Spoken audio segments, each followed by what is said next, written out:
தாக்குதலை பலப்படுத்தும் Ukraine, திணறும் Russia. England பிரதமர் தேர்தல் வாக்கெடுப்புகள் முடிவடைந்தன. நாளைய தினம் முடிவுகள் வெளியாகும். மீண்டும் தாய்வானுக்கு அமெரிக்கா ஆயுத உதவி, கொந்தளிக்கும் சீனா. அமெரிக்காவில் விமானத்தை திருடிய மர்ம நபர் போலீசாரால் கைது. சீன விமானத்தை சுட்டு வீழ்த்தியது தாய்வான் ராணுவம்.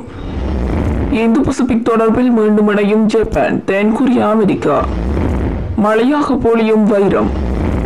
ரஷ்யா உக்ரைன் போரில் முதலாவதாக ரஷ்யாவால் கைப்பற்றப்பட்ட ஹோர்சோன் நகரை மீளப்பெறுவதற்கு தாக்குதல்களை பலப்படுத்தி வருகின்றது உக்ரைன். நேற்றைய தினம் உக்ரைன் வீரர்கள் மேற்கொண்ட அதிரடி தாக்குதலில் ரஷ்யாவின் பல ஆயுத கிடங்குகள் அளிக்கப்பட்டுள்ளதாக உக்ரைன் தெற்கு கட்டளை பிரிவிற்கான ஊடக தொடர்பாளர் நெட்டலியா ஹியூமனிக் தெரிவித்துள்ளார். அத்தோடு ரஷ்ய படைகள் போக்குவரத்திற்கு பயன்படுத்திய பாலமும் உடைக்கப்பட்டுள்ளதால் ரஷ்ய படைகளின் நகர்வு குறைந்துள்ளதாக அவர் கூறியுள்ளார். ஆனால் இந்த தகவல்களை ரஷ்ய தரப்பு நிராகரித்துள்ளதுடன் உக்ரைன் படைகளை ரஷ்ய வீரர்கள் சுற்றி வளைத்ததாகவும் தெரிவித்துள்ளது. கடந்த பிப்ரவரி மாதம் ஆரம்பித்த இந்த யுத்தம் காரணமாக உக்ரைனில் இருந்து 7 மில்லியனுக்கும் மேற்பட்ட மக்கள் இடம்பெயர்ந்துள்ளமை குறிப்பிடத்தக்கது. ரஷ்ய எரிவாயு விநியோக நிறுவனமான கேஸ்ப்ரம் மீண்டும் எரிவாயு வழங்கும் நடவடிக்கைகளை ஆரம்பிக்க தாமதப்படுத்தி வருவதால் ஐரோப்பிய நாடுகளில் குளிர்கால எரிவாயு தட்டுப்பாடு குறித்த அச்சம் நிலவி வருகின்றது.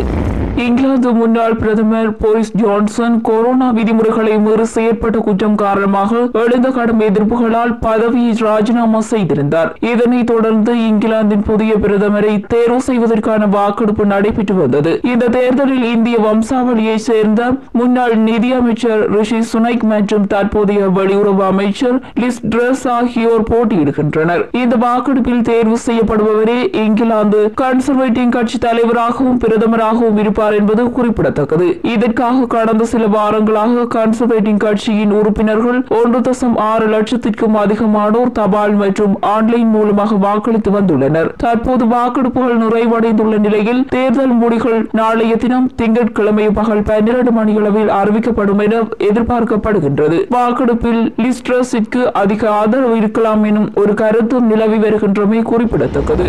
தாய்வான் ஆயுத படைகளில் $1.9 பில்லியன் பெறுமதியான ராணுவ தளபாடங்களை விற்பனை செய்ய அமெரிக்கா உடன்பட்டுள்ளது. இது தொடர்பாக அமெரிக்க வெளிவிவகார அமைச்சு வெளியிட்டுள்ள உத்தியோகபூர்வ அறிக்கையில் போர் கப்பல்களை தாக்கி அழிக்கக்கூடிய ஹார்பூன் ஏவுகணைகள், எதிரி ஏவுகணைகளை நடுவியில் மறைத்து தாக்கி அழிக்கும் சைட்விட்னர் ஏவுகணைகள் மற்றும் சில அதிநவீன ஏவுகணை ட்ரேடர் கண்காணிப்பு அமைப்புகள் போன்ற ஆயுதங்களை தாய்வானுக்கு விற்பனை செய்ய அமெரிக்கா திட்டமிட்டுள்ளது என குறிப்பிடப்பட்டுள்ளது. ஏற்கனவே கடந்த மாதம் அமெரிக்க நாடாளுமன்ற சபாநாயகர் நான்சி பெலோசி தாய்வான் விஜயம் செய்திருந்தமை தொடர்பாக சீனா கடும் ஆத்திரத்தை வெளிப்படுத்தி இருந்தது. எவ்வாறாயினும் அமெரிக்க அதிகாரிகள் தொடர்ந்து தாய்வான் விஜயம் செய்வது தடைப்படவில்லை என்பது குறிப்பிடத்தக்கது. தற்போதைய அமெரிக்காவின் முடிவிற்கு எதிர்ப்பு தெரிவித்துள்ள சீனா தக்க பதிலடி கொடுக்கப்படும் எனவும் அமெரிக்காவில் உள்ள சீன தூதரக ஊடகம் குறிப்பிட்டுள்ளது. அமெரிக்காவில் மிசிசிப்பி மாகாணத்தில் தனிநபர் ஒருவர் விமானத்தை திருடி மிரட்டல் விடுத்த சம்பவம் ஒன்று பெரும் பரபரப்பை ஏற்படுத்தியுள்ளது. மிசிசிப்பி நகரத்தில் உள்ள டுவேலா நகர வால்மார்ட் சூப்பர் மார்க்கெட்டை விமானத்தின் மூலம் இடித்து வீழ்த்த போவதாக மர்ம நபர் ஒருவர் மிரட்டல் விடுத்துள்ளார். மிரட்டல் விடுத்தபடி விமானத்தில் சுமார் 3 மணி நேரம் குறித்த பிரதேசத்தை சுற்றியுள்ளார். உடனடியாக மக்களை அப்புறப்படுத்திய போலீசார் மர்ம நபருடன் பேச்சுவார்த்தையில் ஈடுபட்டனர். இதன் பின்னர் எரிபொருள் பற்றாக்குறை காரணமாக விமானத்தை தரையிறக்க வேண்டிய நிலை ஏற்பட்டதால் உடனடியாக குறித்த நபரை போலீசார் கைது செய்தனர். 29 வயதான விமானி ஒருவரை இவ்வாறு செய்திருந்ததாகவும் இவர் குறித்த விமானத்தை திருடி மேற்படி மிரட்டல் நடவடிக்கையை செய்ததாகவும் விசாரணையில் அறியப்பட்டுள்ளது. எவ்வாறாயினும் மேலதிக விவரங்கள் எதுவும் இதுவரையில் வெளியிடப்படவில்லை. வரலாற்றில் முதன் முறையாக கடந்த வியாழக்கிழமையன்று தாய்வான் நாட்டின் ராணுவம் அதன் வான்பரப்பினுள் அத்துமீறி நுழைந்த சீன ஆளில்லா விமானத்தை சுட்டு வீழ்த்தியுள்ளது. தாய்வானின் கின்மென் தீவின் வான் பகுதியில் சீனாவிற்கு சொந்தமான ஆளில்லா விமானம் அத்துமீறி நுழைந்த போது அந்த தீவு பகுதிக்கு உரிய தாய்வான் ராணுவத்தின் கின்மென் பாதுகாப்பு படைப்பிரிவு ஆளில்லா விமானத்தை தாக்கி அழித்துள்ளதாக தகவல்கள் வெளியாகியுள்ளன.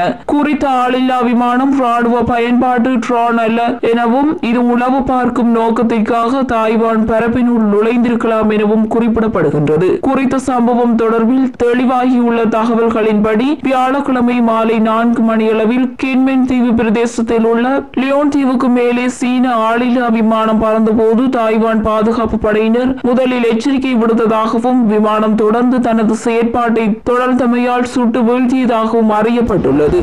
இந்து பசிபிக் பிராந்திய பாதுகாப்பு தொடர்பில் பேச்சுவார்த்தை நடத்துவதற்காக அமெரிக்கா, ஜப்பான் மற்றும் தென்கொரியா ஆகிய நாடுகள் மீண்டும் இணைந்துள்ளன. அமெரிக்காவில் உள்ள ஹவாய் மாகாணத்தில் கடந்த செப்டம்பர் மாதம் 1ஆம் தேதி 3 நாடுகளினதும் தேசிய பாதுகாப்பு ஆலோசகர் முத்தரப்பு பேச்சுவார்த்தை நடத்தியுள்ளதாக அமெரிக்காவின் வெள்ளி மாளிகை அறிவித்துள்ளது. அதன்படி அமெரிக்க தேசிய பாதுகாப்பு ஆலோசகர் ஜேக் சுலைவான், தென்கொரியா தேசிய பாதுகாப்பு ஆலோசகர் கிம் சோங் ஹான் மற்றும் ஜப்பான் தேசிய பாதுகாப்பு ஆலோசகர் அகிபா டஹியோ ஆகியோர் இந்த முத்தரப்பு பேச்சுவார்த்தைகளில் கலந்து கொண்டுள்ளனர். அமெரிக்காவின் ஹவாய் மாகாணத்தில் உள்ள அமெரிக்க ராணுவத்தின் இந்து பசிபிக் கட்டளையகத்தின் தலைமையகத்தில் இந்த சந்திப்பு நடைபெற்றுள்ளது. இந்த முத்தரப்பு பேச்சுவார்த்தைகளின் போது அமைதியான மற்றும் சுதந்திரமான இந்து பசிபிக் பிராந்தியம் தொடர்பிலும் தாய்வான், சீனா இடையே வலுக்கும் முரண்பாடுகள் போன்ற விடயங்கள் கலந்துரையாடப்பட்டுள்ளன.